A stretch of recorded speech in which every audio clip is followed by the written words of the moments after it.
With the disappointing loss last night against the OKC Thunder, it got me to think about the next few games in the Knicks schedule, and I'm gonna get into it. It's your boy Dariel, Mr. New York or nowhere, Mr. New York all day, every day, Queens forever. After the loss last night against OKC, I just wanted to take a look at the next few games that the Knicks have on their schedule. And with the loss last night against OKC, we are at a record of 25-14, which lands us third in the Eastern Conference. So 25-14, that is 39 games for the season. And everybody knows, every hooper knows that there's 82 games in the NBA season. So we got 39 games under our belt, which means we have 3 more games to go until we are officially halfway through the season. Now, in the more recent seasons, the All-Star break usually indicated halfway through the season, but for some reason, within the last few years, the NBA has decided to push the All-Star break a little bit after halfway mark. The next 3 games for the Knicks, what do they look like? Well, I have it up right here for you. So tomorrow, I'm recording this on a Saturday. So tomorrow, we actually host the Milwaukee Bucks in the Garden. After the Milwaukee Bucks, you can see here, we got the Detroit Pistons. And then after that, we got the 76ers. But of course, I want to take it one game at a time. So the first team, obviously, that I'm going to be talking about, let's talk about Freak Time. Let's talk about Dame and Giannis. And I just wanted to talk about like how they've been playing, how we match up with them, if it should be a W. Me personally, I have a W in this game, which then will make us 26-14. But looking at the Bucks schedule, it was a little interesting. I went back to the NBA Cup championship game in which they won and they beat OKC Thunder. So that's back in December 17th. So if we start from there, that's 12 games. 12 games starting from December 17th when they beat the OKC Thunder in the NBA Cup game. And in those 12 games, they are 7-5. So OKC, they win the NBA Cup championship. The game right after that, they're playing Cleveland and they lost that game. The game after that, the Washington Wizards, they won that game. Chicago Bulls, they won that game. And then the Brooklyn Nets, they lost that game. The Chicago Bulls, they lost that game. The Indiana Pacers, they won that game. And then it's the Brooklyn Nets, they lost that game. Portland Trail Blazers, they lost that game. And then after that, the next 3 games, they won. It was against Toronto Raptors, the San Antonio Spurs, and the Orlando Magic. The Orlando Magic was last night's game. It was Paolo Banchero's return after that crazy oblique injury. But the January 2nd and January 4th, they lose back-to-back against Brooklyn and Portland. Those are two of the worst teams in the league, and you lose back-to-back. I mean, reading off that schedule, they beat OKC in the NBA Cup. That's cool. That's impressive. Then they lose to Cleveland. Cleveland is 100% undoubtedly the better team in the Eastern Conference. They beat Washington Wizards, which they should. The Chicago Bulls, they beat them, which they should. They lose to Brooklyn and they lose to Chicago. Those are 2.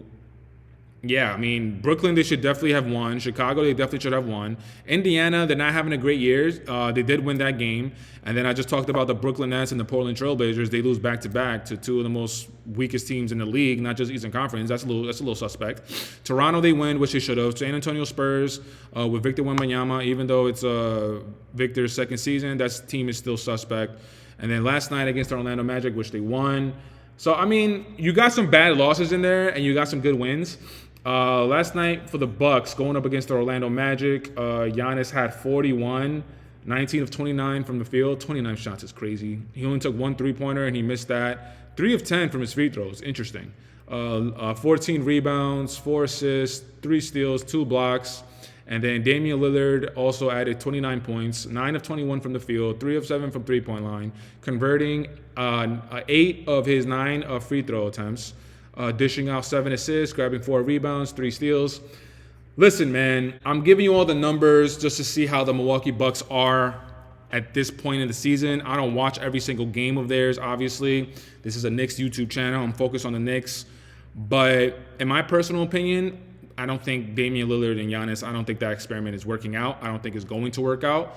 And I don't know what the contracts look like, but I don't think it's going to work. Damian Lillard, it was like a last-minute just heave to try and make Giannis happy.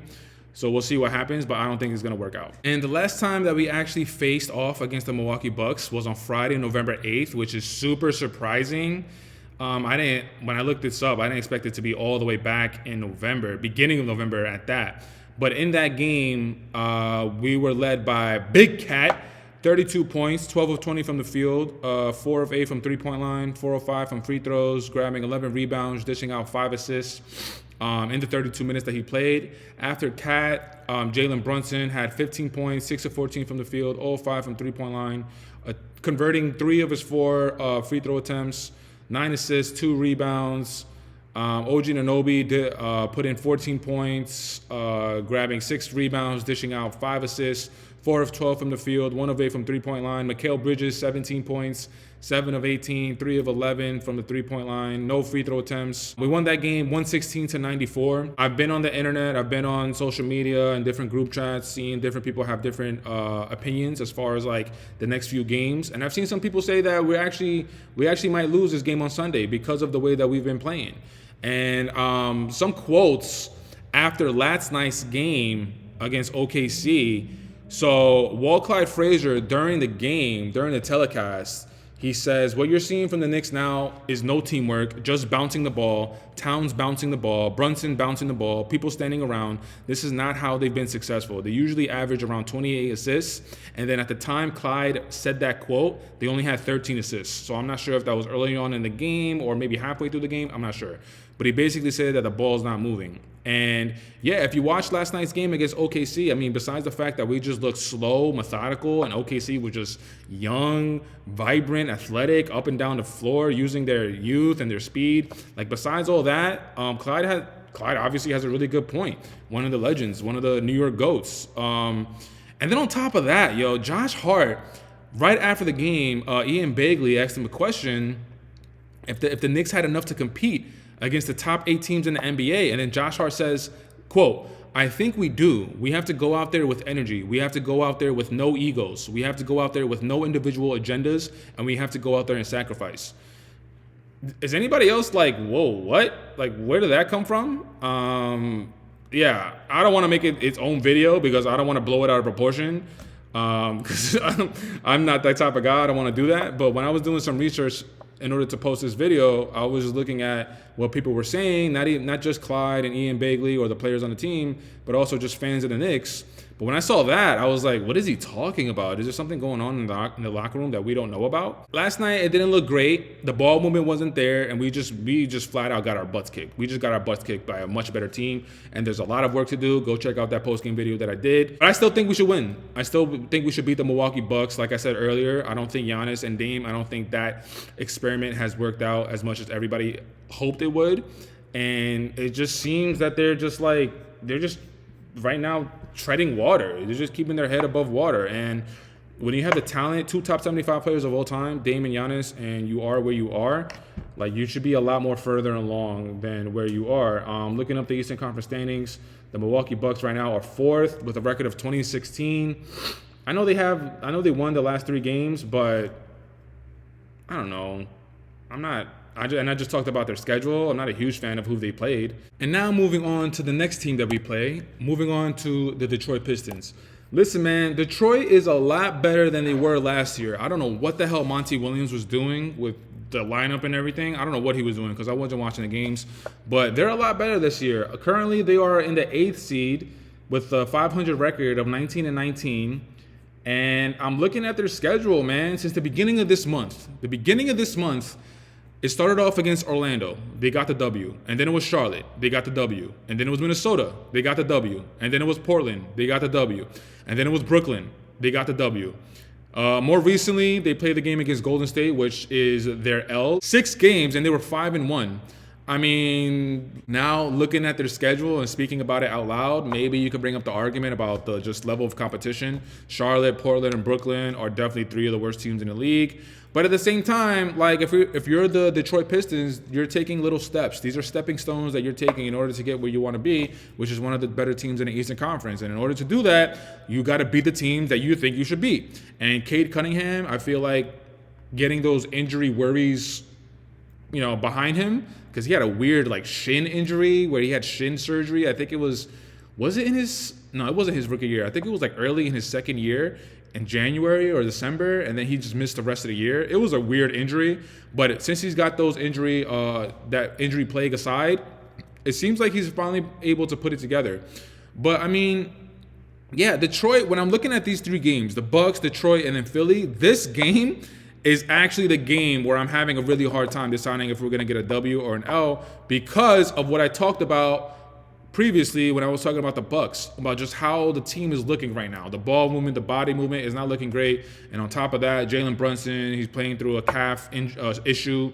Cat is playing through a knee issue as well. So 2 of our better players are playing through some type of injuries. Now, again, my opinion, if you put on the jersey, if you step foot on the floor, you shouldn't have an excuse. You told everybody that you're ready to go. You told everybody that you're ready to play, so you need to play. So that's me personally. And before I move further, I just want to say a huge shout out to Jaden Ivey. His season is going to be ending because I think he sprained tore his MCL. I'm not 100% sure what the injury was, but I know that something happened, and now he's going to be missing the rest of the season. So shout out to you for your second season. You were definitely coming on strong. You were definitely making a name for yourself, but injuries are a part of the game. But salute to you, my guy. But yeah, man, Detroit, after speaking about their last 6 games, all the W's that they've amassed, Cade Cunningham coming on strong, and the way we've been looking, this is the hardest one that I've had to make a decision if we're going to get a W or an L. I'm going to put a W. So that's going to be 2-0 right now. We should beat the Milwaukee Bucks, and we should take a W against the Detroit Pistons. But if we take that L against Detroit, I wouldn't be surprised. If we took an L against the Milwaukee Bucks, I would be a little surprised. That should tell you about just how I feel about the Detroit Pistons and how much I like seeing them and what they're doing with that organization. But shout out to Detroit. But as far as the first 2 games, I think we should definitely have grabbed those W's. Okay, and now for the last team in our next 3-game schedule. Of course, we're talking about the Philadelphia 76ers. Man, I don't know what's going on with the Philadelphia 76ers, man. Joel Embiid is not playing back-to-backs. I don't even know what he's looking like because I don't really watch them. When I was doing my research and I looked up their last 6 games beginning of this month. Joel Embiid, he had some pretty good games. He led the team with 28 points in 2 of their games. He led their team in rebounding in 2 of the games. And then I'm looking at other games where Maxi's leading them in scoring and Joel Embiid is not leading them in rebounding. Now, of course, Joel Embiid has stated that he's not going to be playing in back-to-back games. But, like, what are you guys doing, man? Like, first of all, Joel Embiid should not have played in the Olympics. Like, he was struggling out there with his knee. But he wanted to get his gold medal. Cool, whatever. But now, by you playing in the Olympics, you kind of jeopardize this season where you need to at least make a name for yourself in the playoffs. Joel Embiid's name and his narrative, the narrative around his name is that he just doesn't show up when it matters. I don't know what's going on with them. Yeah, listen, this should be a W. I don't care what's going on. The Philadelphia 76ers, like, okay, yeah, they have talent. But when you have Joel Embiid coming in and out of the lineup, and then Maxey got to take a step back some nights, Paul George is going to have to take a step back some nights. Like, yo, what are you guys doing, man? Like, just shut him down, man. Shut him down. And right now, the Philadelphia 76ers, they are looking at the 11th spot in the Eastern Conference with a record of 15-21. Yeah, I'm not a 76er fan. This isn't a 76er YouTube channel.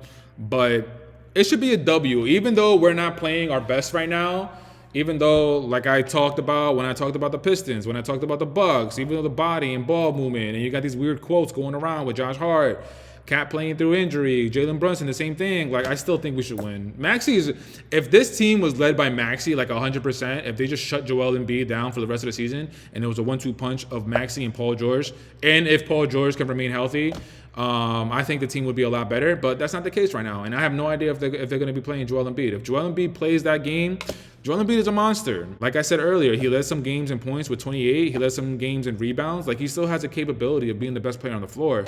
But just the question mark around him, man. Injury prone. Are you playing or not? A double back-to-backs. Like, there's just too much going around, man. So I just think that, honestly, we should grab that W. And the way we're playing right now, we need to grab as many W's as possible. So there you have it. My next 3 games, though, the results of the next 3 games, the Milwaukee Bucks, Detroit Pistons, and the Philadelphia 76ers.